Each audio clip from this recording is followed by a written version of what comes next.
Fantastic, and good afternoon, everybody. Welcome to our second round of ReFresh webinars. This one's about infographics and a guide to using infographics in museums. Today I'm joined by our guest presenter, Alex Day, who's actually an intern at the moment with, with our company, Heritage Insider. I'm Kate Measures, for those of you who haven't met or met on a webinar before, and I run Heritage Insider Limited. We're a heritage learning management consultancy that works across the sector, particularly in museums and galleries, and we're also coordinating the ReFresh project, who has paid for and is putting together this series of webinars. So, we're going to have a webinar of around an hour long. There will be questions available halfway through and at the end of the webinar as well. Without further ado, I would like to introduce our presenter, Alex Day. Handing over to you, Alex. Hi, everybody. I'm Alex. Thank you for joining us today. So today we're going to crack straight on and we're going to talk about infographics. So there's an accompanying toolkit, which we'll talk about later on, to help you guys create your own infographics. This should have been sent out to you, but don't worry if not, we can get it sent out after the presentation. So today we're going to start off by talking about what an infographic is, then looking at why they're important and how you, as a heritage or a visitor centre, can use them. We'll then talk through the toolkit, as I mentioned, and explain how you can create your own. So, a picture paints 1,000 words. An old saying that I'm sure you've all heard, that highlights how looking at an image or a graphic is a much quicker way of processing information than reading lines and lines of data or text. Of course, text is still important and needed to clarify messages, but supporting imagery is priceless in helping to reinforce that message. A quick stat to back this up. According to research carried out by the Social Science Research Network, 65% of the population are visual learners, or people who learn best by seeing what they're learning. These kinds of people may struggle to recall information heard in spoken word, but they'll find it much easier to recall information that they've seen written down. Making up the remaining numbers, 30% of people are verbal learners, meaning that they learn best from lectures and discussions, and 5% of people are experiential learners, so they learn by actually performing tasks and doing things. Of course, it's important to offer different types of learning, but when thinking about maximising your audience, it's definitely a good thing to consider. Me personally, I'm a visual learner. I think a lot of graphic designers will be. So maybe have a think about what sort of learner you are and how you learn best. Another thing to note is how ways have changed and how we as a society absorb and take in information. We spend a lot of time now looking at a screen and communicating through a screen. So have a think how you use the screen every day. This could be on your computer typing emails, texting on your phone, using a tablet to watch presentations, or even just watching TV. Things like listening to the radio and even speaking on the phone or in person is much less common. We're becoming more and more visual and much less text-based. For example, if you think about adverts now compared to 30 years ago, the images do much more of the talking, and designers and advertisers often use images or photos to convey the message of the written text that they're leaving out. So really, this boils down to social changes. In terms of time, we live in a much faster-paced society with less disposable time, meaning we have less time to sift through data. Patterns, we often just want to find key patterns and trends, cutting out the rubbish and finding out exactly what we need to know. And engagement, it's a constant visual battle. All around us, things are competing for our attention. The brand of the coffee cup that you're drinking from, adverts, logos, all sorts. So it's important that when you only have someone's attention for, say, 10 to 15 seconds, that you get as much of your story across as possible and as clearly as you can. And that's how images and infographics can help. So a nice little quote by Professor Paul Martin Lester of California State University, just to sum this up. Understanding of the world is being accomplished not through words, but by reading images. So, what do we mean when we talk about infographics?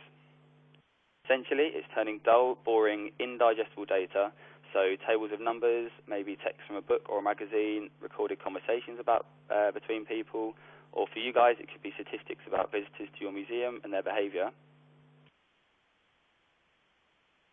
So turning this information, this data, into fun, palatable information. Graphs, images, timelines, little visual icons. You can still use text, but try using it in a creative and a bite-sized way. An infographic is essentially information told graphically. So, what can infographics do? They can educate. We all know even a splash of colour can transform a lecture when you've got tired eyes, let alone using an engaging graph. So infographics can really help people engage and pay attention while they're learning. That is a key when remembering. It's much easier to remember an image than it is to remember words. They can inform and be included on handouts in meetings, summarising key points you've spoken about and acting as a visual reminder when they look back at it. And they can entertain. The beauty of infographics is you can have a bit of fun with them and be a bit cheeky. They don't always have to break information down to the exact decimal point, and the most memorable infographics are often the ones that make you smile. I'm going to run you guys through a couple of examples now.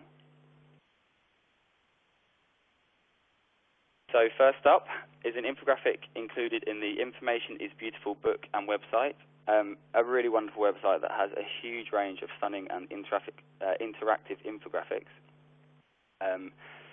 Definitely recommend you go and check it out just to see really the capacity of what infographics can do.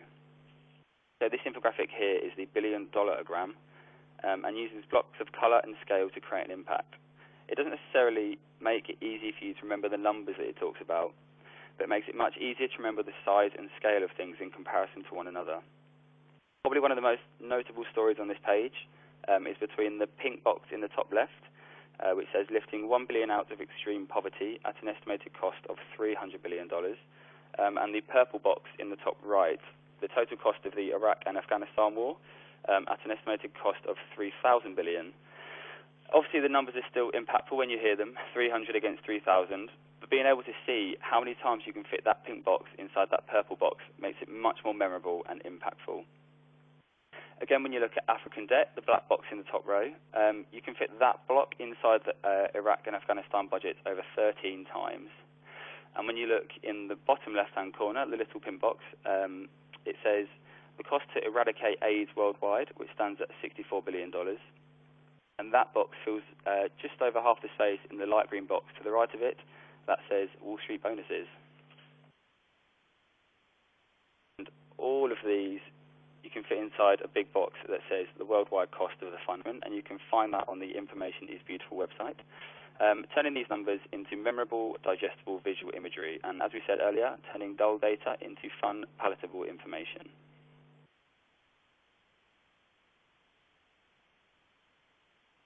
So, from that fairly serious infographic to this not-so-serious pair, an example of how infographics can entertain and make you smile. These are taken from a book called Supergraphic, written by a guy called Tim Long, and it has pages and pages of infographics that he's taken mainly from the Marvel and DC Comics universe. So if we have any fans, we might be able to recognise these. A use of two very simple graphs here, which make even the most obvious and uninteresting information memorable. So here, the Batman theme tune, or the fact that Nick Fury wears an eye patch. Both graphs that make you smile, and more importantly, help you remember it.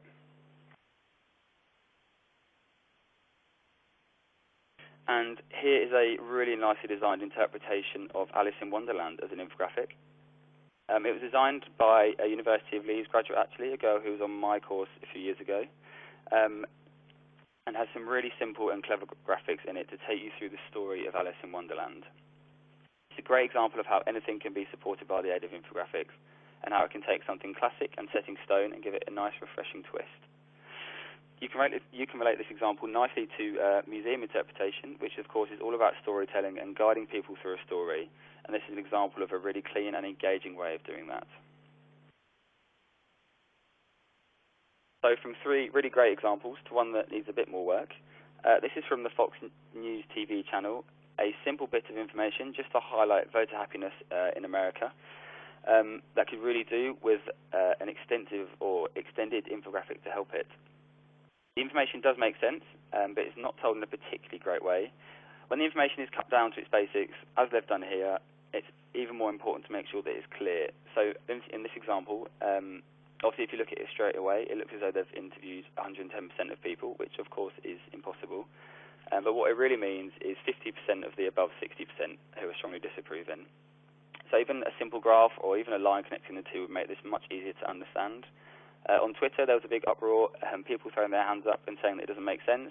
Of course, it does make sense when you take a bit of time to think about it, but because people thought that Fox News couldn't add up, it became an infographic memorable for the wrong reasons, not memorable because people were disapproving or strongly disapproving of Obama. Brilliant. So this takes us to our first break. I'm going to hand you back over to Kate. Hi, everybody. I'm back here. Nice to welcome Rob and Mel onto the webinar. Anybody who's missed anything, we are recording today, so do feel free to watch back through again or recommend this on to your colleagues or volunteers. So thanks very much for that.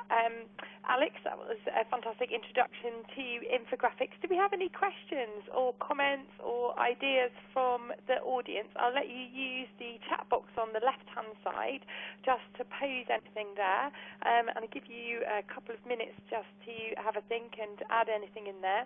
Are there any times when you've seen an infographic well used? Have you seen any in use in museums and galleries, for example? Alex, I just wanted to ask you while we wait to see if anybody has any questions or comments, which is your favourite infographic? Put you on the spot now. Although the Batman one is one of my favourites, the $1 billion is an example of using infographics and just making them really shocking, essentially. So you could easily put that list of numbers in a long Excel document, as he did, and it's easy to sort of lose quite how shocking some of those numbers are. So yeah, definitely. Absolutely. So actually, it's really achieving its aims. Its communication aims. It's all about good communication. Fantastic. Also, I just realised that we kind of forgot, actually, Alex, at the beginning to say a little bit about your internship and also the course that you're doing. So if you want to just give people a little bit of background as well, where we give them a few moments. Yep. So I'm just finished a year's placement from my graphic design course at the University of Leeds. About to head back in a few weeks to go into my final year. I've just finished a year working at Disney in London and then have come to Kate for 10 weeks over summer. And we've done loads of stuff, to be honest. We've looked at museum interpretation, we've looked at infographics for museums, which I'll show you later, and of course worked on the toolkit. So yeah, graphic toolkit. Great, fantastic. Yeah. Thank you very much, Alex. So just as a reminder, anybody who hasn't had the infographic toolkit that accompanies this webinar, that will be sent out to you after the webinar if you're listening live. And if you're not listening live, then just get in contact at katemeasures@hotmail.co.uk and we'll send that straight out to you free of charge. Brilliant. So, Padmini, we have a question from you. I wondered whether the Fox News graphic was deliberately laid out like that to be misleading and as propaganda. The high figures act as shocking stats. Alex, what do you think? Yeah, definitely. I mean, we all know how aggressive American politics can be. So putting a stat like that, which instantly makes, well, for me, maybe think 110% of people, which when your mind's working quickly, you can instantly assume that everyone disapproves of Obama. So, yeah, definitely an example of propaganda there. Yeah, potentially. And it also is quite a good example of how interpretation generally, whether you're interpreting figure stats like Fox News were doing there for the news, or whether that's us as museums actually interpreting a story or some facts, whatever it is, that we are in a position of a gifted position in terms of making sure that we give a balanced view of whatever that story is, and that we're not misleading people as well in the way that we present it. So again, another way that infographics can help to make sure that we have clarity in our communication and that we're not misleading or hard to understand. So, fantastic. Thank you very much, Padmini, for that. And if there's no further questions, there'll be time again for the questions at the end of the webinar. We'll move on, and I think Alex wants to share us some more examples and for us to think about how we might use infographics in a museum or heritage setting. So, Alex, back over to you. Thank you, Kate.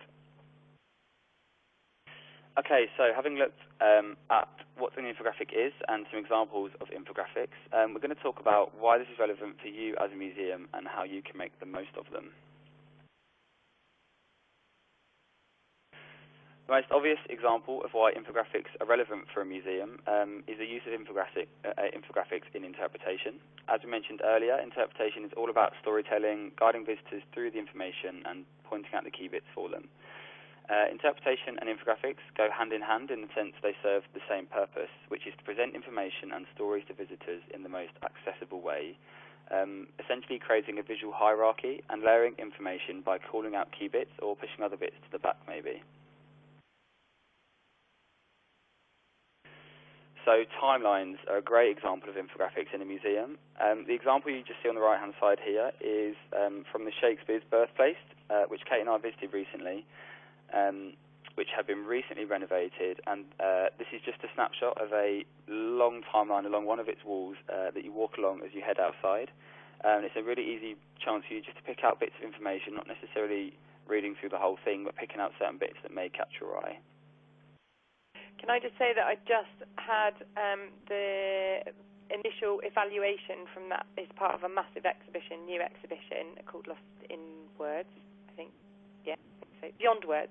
At the Shakespeare Birthplace Trust, and we just had the initial evaluation back, and this piece of easily laid out information in a kind of traditional timeline format, and the family tree, which again is another type of infographic, which is on an opposite wall, were one of the favourite parts for visitors because they were so made information so accessible, although they're quite traditional and we might kind of think, that's all a bit old hat. Actually, found that these had some of the best learning outcomes for visitors because they were able to structure the information and able to so many people were able to access that information. So just a little bit of feedback from that example as well there. Sorry, Alex, I'll let you carry on.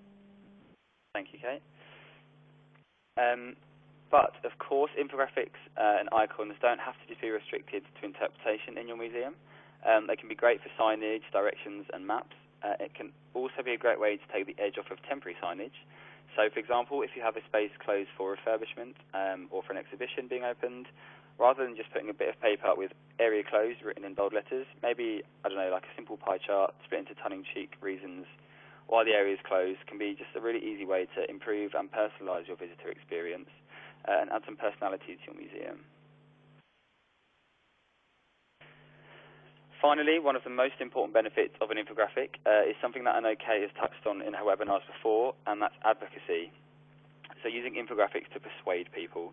Because infographics are so effective at getting the point across, they can be great at helping persuade people and get them on your side.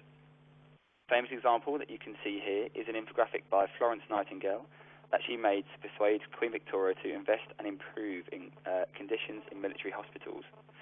So infographics aren't a new thing. They've been around for centuries, even thousands of years ago if you consider cave drawings as infographics.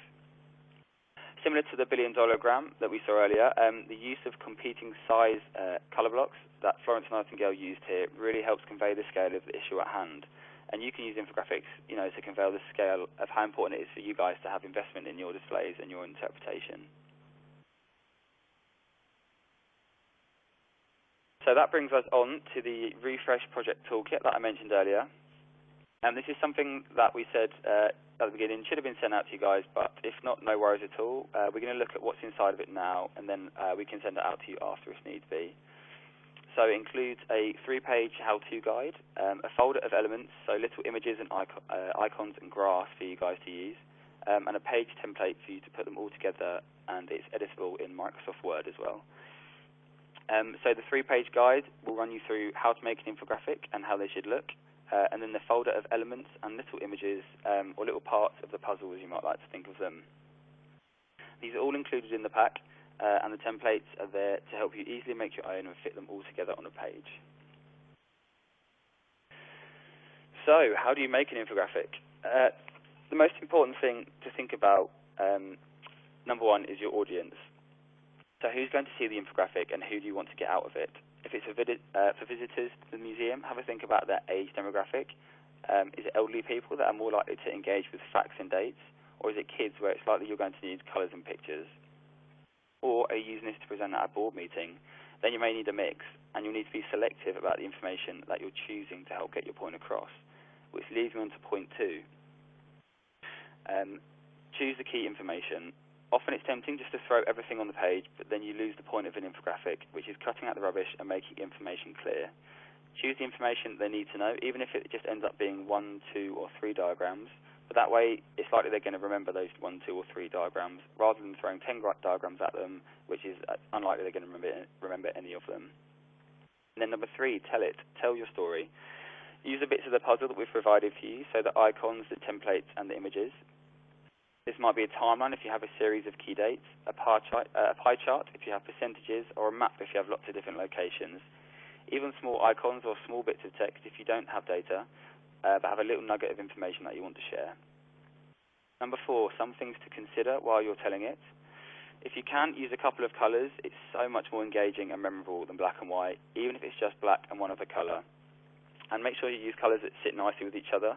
Make sure they don't clash. You certainly want people to be looking at the information you're trying to convey, not the colour choice. So have a think about the colours that you're using. It's also a nice idea, if possible, to link it in with your branding and your logo, if possible, just to tie it all back together. And next, when you're using text, try and break it up by varying the word size, as you would say when you layer text for interpretation. So, for example, make the most important word stand out by making it bigger or a different colour or weight. Then consider layout. As mentioned earlier, less is definitely more with infographics. Don't force too much information on, and put it in the middle or make it the biggest and make it stand out. Finally, take pride in your infographic, guys. If you can display it online or on social media, you're definitely more likely to get retweets and favourites. And if you're printing it, if you can, pay that little bit extra and get it in colour or get it professionally printed. If you spend all this time making it, don't fall at the final hurdle. Make sure it looks the best that it can. So I'm just going to run you through some examples of how they might look and how you can turn the data that you have into something visual. The topic we've chosen here is appropriately the benefits of investing in museum displays. So the first bit of data that we have is that after investing in displays, visitor numbers increased from 500 in 2012 to 1,500 in 2013. So by turning those numbers into little icons of people, you're instantly making it more visually engaging and more memorable. And before the reader even looks at these numbers, they know it's going to be something to do with people. And by putting the rows of people side by side with contrasting colour, you can make it clear just how much of an increase that is. Next, an increased average visitor dwell time of 65%. Here you've got a couple of things that can be tricky. Number one, trying to visualise time, which is obviously something completely intangible. And number two, you have just one stat, just one number, compared to the first example where you have two comparing bits of information. So that's just a solution you can see there. A stopwatch around the outside is something that's simple and clear, and like with the people icons, instantly before you read that stat, you know it's going to be something to do with time. And then, as mentioned earlier, when we think about using and layering text, by making a bigger number 65, you instantly draw the reader's eye to something that they're going to be intrigued by. And the two key points and main things that you're essentially trying to tell them, which is about time and about number 65, you're prioritising those two things and making them most clear. Then a nice little touch is just colouring around the outside to make it look like 65%. It's something that is, of course, completely tertiary in the visual hierarchy. It's not something they're going to see straight away. But if they pick it up, if and when they pick it up, it can just be a nice little addition. On to the next one, increased shop revenue from £1,000 to £4,000. Similar to the billion-dollar-gram, here I've used a scale of an image to highlight the difference between the two numbers. The image here is a cash register, so again, similar to the stopwatch and the people icons. Instantly, when you look at it, you can tell it's going to be something to do with money.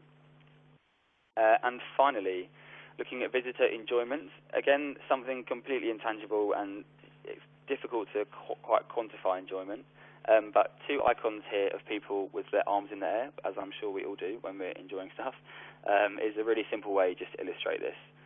It's also nice to include quotes to back information up and make it a bit more personable. So rather than just slap a few lines of text on, maybe include it in a speech bubble and make sure you're not including quotes that are too long. You want them to be short, snappy, and to the point. So those are some examples of infographics that are included in the toolkit. We'll go back to that in a minute. But just for the time being, here is an infographic design we did for Rye Street Museum in Surrey before the toolkit existed. This was something that celebrated the success that they'd had from the ReFresh project. So increased visitor numbers, increased revenue, increased staff happiness. We put all of this into a page for them to keep and to hand out to the board and the committee. You'll see the use of icons and stats, and there was quite a lot of text included on this one, so I tried to layer it accordingly, making certain words and certain quotes bigger than others. I've just pulled out a couple of the designs on the right-hand side for you to have a look at. So again, the use of people icons is regularly used when counting people and visitors, and in rows to show their numbers. And in large number 4 underneath it really emphasises that multiple increase, and also supports the diagram above it. Makes it clear how big the increase is, and it means the reader doesn't have to do the maths themselves. There wasn't a great amount of statistics, understandably, and I'm sure when you guys come to look at infographics, you might struggle to find hard stats and hard numbers. So underneath those two is just an example of how you can really easily show whether it's an increase or a decrease in certain things, even if you don't have the actual numbers. But like I said, this was before the toolkit existed. So now you guys will have all the bits to put your own infographics together. You don't really need someone like me to come and design it for you. So you've seen a couple of examples of infographics relevant to museums. So I'm just going to run you through the icons and the graphs and the elements that are included in the toolkit that we will or have sent out to you. In the top left, there's a series of graphs and charts that can be useful. Don't get too hung up on the size of the sections and whether they're exact. If they're there and thereabouts and they get the point across, then they should be fine. The bar charts, again, in the top middle, are dead simple to make on Word and PowerPoint, so you can edit these yourselves and personalize them.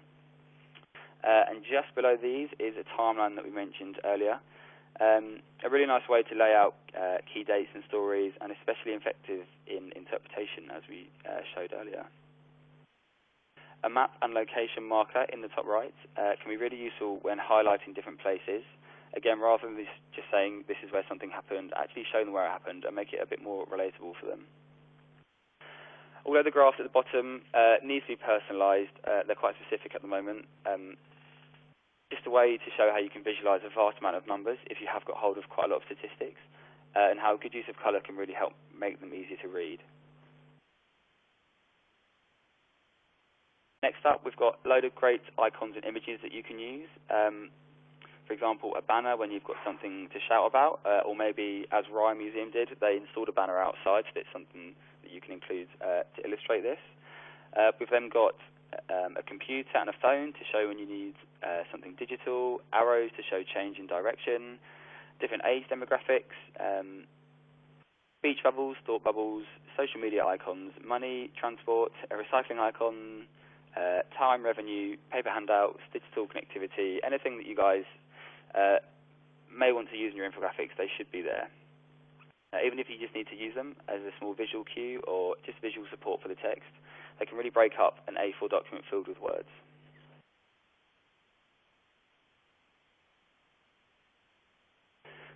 So there's also a blank and a completed template included.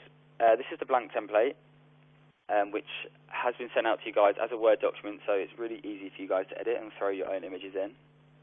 Really simple, just a title at the top and a subtitle, a short summary, an introduction paragraph, some ideas, some areas, for you guys to include infographics. So here there's just 4 spaces. As I mentioned earlier, you don't want to be throwing loads of stuff on, you just really want to highlight the key things. And there's also space in the bottom left for you to add your logo and make it look professional. Of course, Colour-wise, try and tie that in with your branding as well, and if you've got a certain font that you guys use, feel free to throw this in. So this has been made as a Word document and should have been sent out to you guys. If not, it will be with you, but this is really easy to edit. The images themselves have been saved as image files, and you can just drop these in. So this is an example of the completed template, which uses some of the icons that I just ran you guys through. Again, another example of how investing in displays and interpretation can improve visitor experience and benefit your museum. So we've got increased enjoyment, people with their arms in the air again, money and time spent, and social media presence. Just some examples of how it can benefit you. This could be a great example to show off to staff or volunteers or trustees to get your points across, like we said, trying to persuade people and using it for advocacy and getting them to invest in your displays and interpretation. So that brings us to the end of our infographics webinar. Just to summarise what we've gone over, we've looked at what infographics are, why in today's world they're becoming more relevant. We've looked at what an infographic looks like, some really good examples, the Batman theme tune or the $1 billion gram. We've looked at how you as a museum can use infographics, and we've then looked at the ReFresh toolkit, which makes it super easy for you guys to go and create some infographics of your own. So thank you all for listening. I hope you've enjoyed it, and I'm going to hand back over to Kate now for any questions that you guys might have. Great stuff. Thank you very much, Alex. That was excellent. A really great introduction to infographics and the infographic toolkit that we've produced as part of the ReFresh project, and is available free to all museums. I don't know if anybody has spotted, but there are some infographics also free to use on the Arts Council website, ready-made infographics that you can use about museums in the sector, etc. So they might be quite useful for advocacy too, and to have a look at. Does anybody have any questions? You can use the left-hand chat box there to ask any questions. Alex is a graphic designer, so do use his brain while we've got it. And you can, as you can see from his picture, also a footballer. Or any questions about using infographics generally, be it in interpretation or in advocacy within your museums, however you're thinking about using it, or your communications, your advertising, etc. So use that left-hand chat box there. Alex, can you just take us through what elements there are to the toolkit? There's a 3-page guide which kind of runs through what you've just run through, right? And what else is there? So there's a 3-page how-to guide which runs over what infographics are and how you can use them, and just highlights again the examples that I spoke about earlier. And then the elements themselves have been sent over as small PNG files, so images you can drop into Word. Of course, I made them on Illustrator, so if you guys need the Illustrator files or as an editable document, we can send that out to you as well. And then the templates themselves, so we've got a completed template and a blank template which will be sent out on Word, so it could be really easy for you guys to use. Great stuff. So Rob has asked whether the elements are editable in something like Illustrator. Yes, they are editable in Illustrator, and I think, Alex, it would be really helpful if you can also save them as JPEGs and the Adobe Illustrator editable versions to you. That would be fantastic, and put them into the Elements folder so everybody has everything that they need. In terms of editing them in Word, this is actually really simple. It's just like dropping an image in, and then you can recolour the image, so you can change the colour of that using the image options that you'll be presented with on the image editing tab, and then obviously you can resize, etc., depending on how large or small you want things to be, and place them across your page. Alex has provided a Word template that you can use to just drop those images in, and then add your own wording and text box into those as well. So you absolutely can edit everything in Word. and add your own labels, etc. Or you can do it in something like Adobe Illustrator if you would prefer, but or Microsoft Publisher actually. But there's no reason why you'd have to have something like Adobe Illustrator. That's one of the reasons why I've put together this toolkit so that people can create their own infographics in-house and don't have to have any of those editing skills, etc. Okay. Anything else you'd like to say on that, Alex? No, I think again the toolkit, so the template I made in Illustrator as well, so that's something we can send out to people if they've got the design documents. But yeah, like you said, it was originally made so people didn't need Adobe Creative Suite to do it. But of course, if they've got it, that's even better. Fantastic. Great stuff. Question there from Laura. Is there a way to create a timeline like the Shakespeare one? Is there a timeline template? Yeah, there is a timeline in there. It's difficult to edit as a PNG file, easier to to edit on Illustrator because you'll need to change sort of the position of dates. But I mean, the Shakespeare one itself, can I flip back to the slide, Kate? Yeah, please do. Yeah.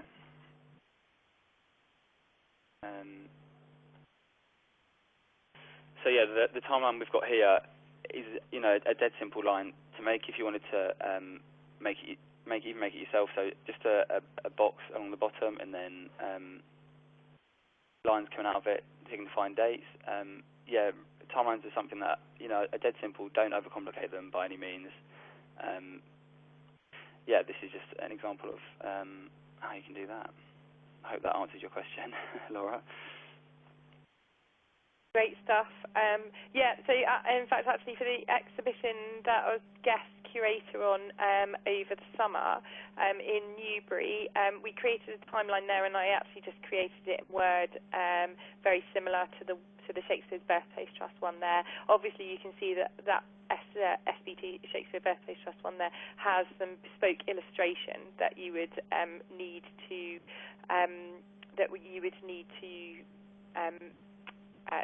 to get commissioned. However, the actual timeline itself is very, very simple, and it's all just about clarity of information and picking those key dates that are really relevant to your story, but also going to be really interesting to your audience as well. Laura's asked whether the templates will work in InDesign. All of the elements will work in InDesign, won't they, Alex? The PNG files. Yeah, the PNG files will. I will. So when I send over as Illustrator files, I'll also save them as a PDF file, which you should be able to open through InDesign, and that should work fine. But of course, any issues you've got, then please ask us. Okay, great. David's asked, can you alter parts of the graphs? Again, a little bit more difficult because obviously the graphs are going to be personalised. It was just more an example for you guys to see how simple it can be to make an easy-looking graph. I can send this out as an Illustrator file, and you can move the points around on Illustrator, or you can just use examples that I've sent out and use even the line tool in Word to create something similar. I hope this helps. Great stuff. But obviously, actually, in terms of graphs, then something like Word actually has really good graphs on it now anyway, Excel, etc. So the graphs aren't so much of a problem. It's actually, I think one of the things that I find most helpful with the toolkit is actually the elements and the icons of people's areas, all that kind of stuff that all work together visually that you can add together to make a coherent story. Great stuff. I am just going to stop recording there, but